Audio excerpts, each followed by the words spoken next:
I really like whenever Jesus would preach, he would always use like simple but profound analogies that is very common to everyone, right? In today's gospel, he used the analogy of the salt and the light, right? And people could, I'm sure people could understand and people could relate, right? Salt, we use salt for preserving food. At that time, there were no fridge or freezer. Okay, they put salt to preserve, but also it also gives taste, right? He also uses the light, the light that is coming from a lamp, to dispel the darkness. And so it's so beautiful that Jesus would use ordinary things to teach us. And for us Christians, we're called to be salty and glowy. Okay, salty and glowy. And salt. Why are we called to be salt? Salt of the earth. It is to preserve what is already lacking right now. Okay? And what is lacking? What is lacking is love. Okay? That's why we're Christians, we're called to love.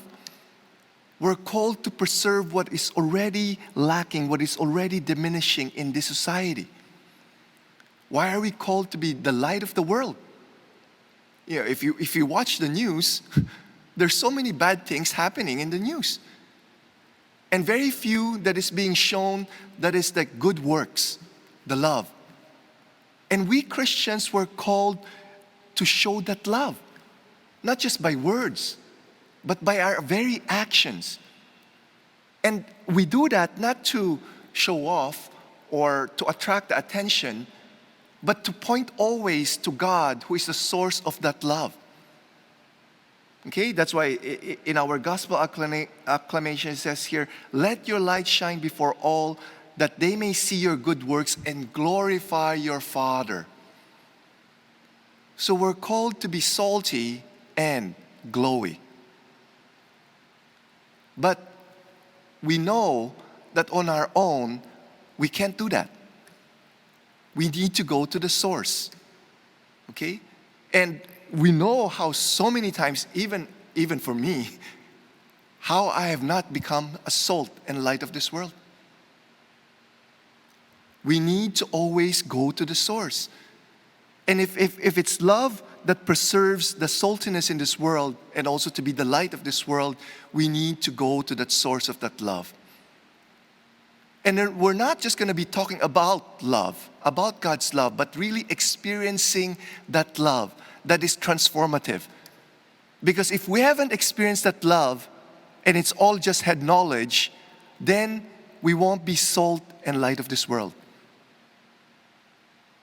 Okay? I would like to read with you from The Joy of Full Surrender. Okay, this is the translation by the book written by Father John Pierre de Caussade, Abandonment to Divine Providence.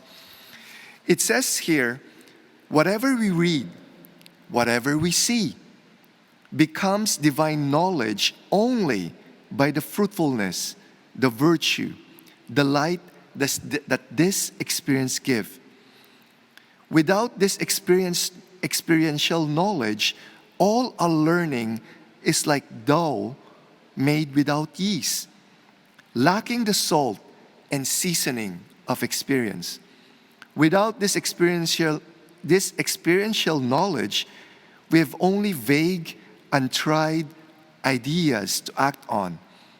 We are like the dreamer who, though he knows all the highways of the world, misses the road to his own house. That's why we need to experience the love of God in our lives, so that we will become transformed to be that salt of the earth and the light of the world. And by doing that, then we will be able to preserve what is already lacking, what is already diminishing in the society, which is love. Okay? That's why, and also so that we will be able to be the light of this world.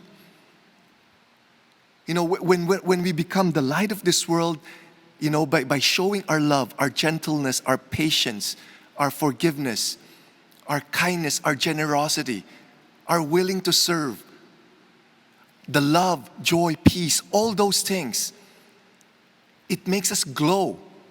That's what we're called to do. We're called to glow. We're called to shine. And when people see that, it's very attractive. It's very attractive.